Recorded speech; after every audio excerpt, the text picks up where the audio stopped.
kembali pembelajaran kita, yaitu pembelajaran bahasa Indonesia. Selamat menyaksikan video berikut ini. Sekarang kita akan membahas yang pertama, kata baku dan tidak baku.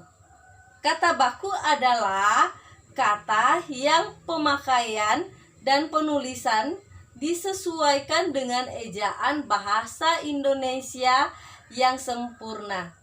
Sedangkan kata tidak baku adalah kata yang pemakaiannya atau penulisannya tidak sesuai dengan kaidah bahasa Indonesia. Contohnya, kata baku dan kata tidak baku, penulisannya kita bisa lihat pada layar yang tersedia. Yang kedua adalah teks eksplanasi.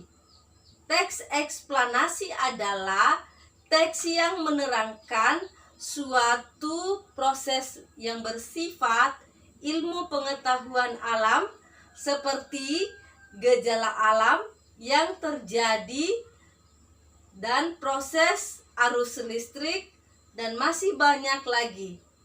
Teks eksplanasi berfungsi untuk memberikan penjelasan kepada pembaca tentang proses terjadinya sesuatu yang disusun menurut prinsip sebab akibat.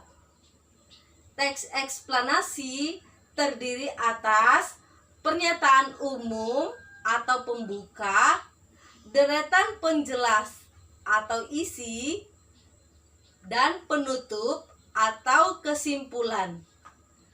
Bagian-bagian pernyataan umum berisi informasi singkat tentang apa yang akan dibicarakan.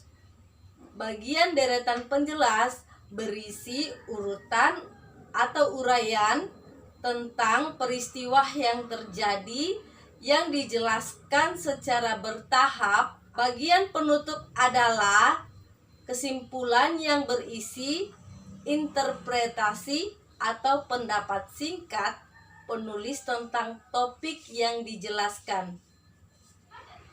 Pembahasan yang berikutnya yaitu mengidentifikasi jenis teks.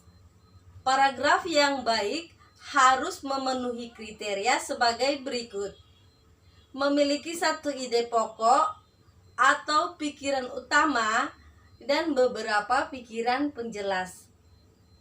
Yang kedua, antar kalimat saling berhubungan sehingga berbentuk satu kesatuan. Yang berikutnya, menentukan jenis-jenis paragraf. Jenis-jenis teks. Paragraf narasi adalah paragraf yang bertujuan untuk menceritakan suatu peristiwa atau kejadian, pembaca seolah-olah mengalami kejadian tersebut.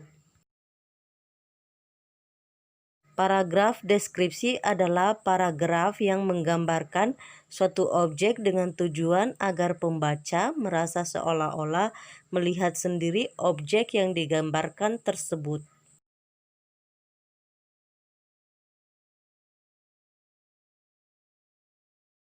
Paragraf persuasi adalah paragraf yang bertujuan untuk memengaruhi, membujuk, dan merayu pembaca sehingga tergiur atau terpengaruh untuk mengikuti keinginan penulis.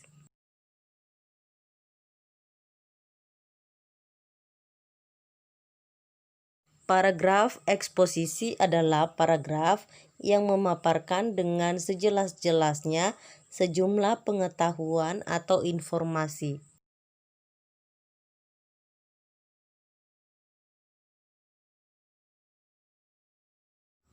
Pembahasan kita yang terakhir adalah kalimat efektif.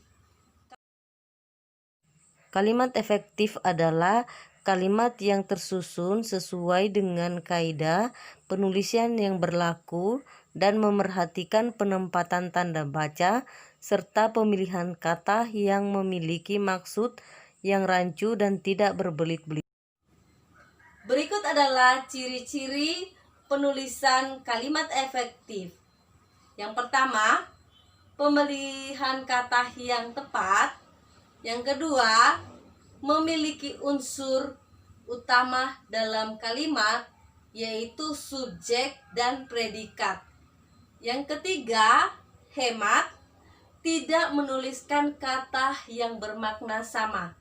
Contoh kalimatnya adalah sebagai berikut.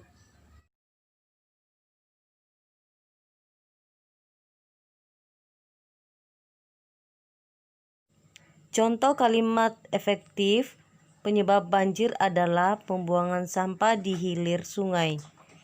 Contoh kalimat tidak efektif adalah yang menjadi sebab banjir adalah pembuangan sampah di hilir sungai.